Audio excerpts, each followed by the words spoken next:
આણંદમાં રશિયા મોકલવાના બહાને લોકો સાથે છેતરપિંડીના કેસમાં પોલીસે એજન્ટની ધરપકડ તો કરી, પરંતુ પોલીસની કામગીરી વિવાદમાં આવી છે।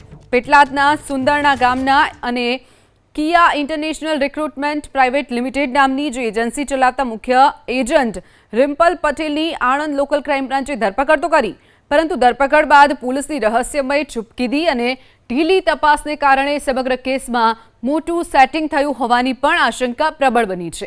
એજન્ટ રિમ્પલ પટેલે એક જ ગ્રુપના 20 લોકો અને અન્ય 12 મળીને કુલ 32 લોકોને રશિયામાં સીવણકામની નોકરી આપવાની લાલચ આપી અને છેતરપિંડી આચરી છે।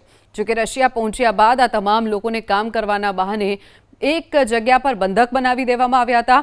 સમગ્ર મામલે પીડિતોના પરિવારો આણંદના સાંસદ મિતેશ પટેલ પાસે પહોંચ્યા, રજૂઆત કરવા માટે પહોંચ્યા। મામલાની ગંભીરતા જોઈ અને સાંસદે તાત્કાલિક આણંદ પોલીસને આ રેકેટ અંગેની જાણ કરી હતી, જેના આધારે મુખ્ય સૂત્રધાર એજન્ટ રિમ્પલ પટેલની ધરપકડ કરાઈ છે।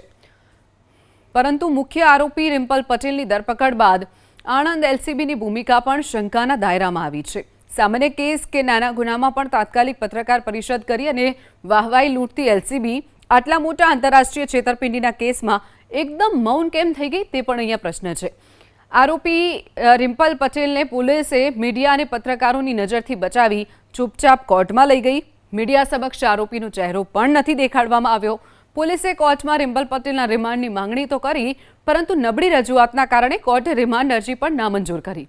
તો આરોપીને જ્યુડિશિયલ કસ્ટડીમાં ધકેલી દેવા માટે આદેશ કરવામાં આવ્યો છે। મુખ્ય સૂત્રધાર પકડાયો હોવા છતાં પોલીસ તેની પાસેથી વધુ પૂછપરછ કરવાનો મોકો ગુમાવી ચૂકી છે।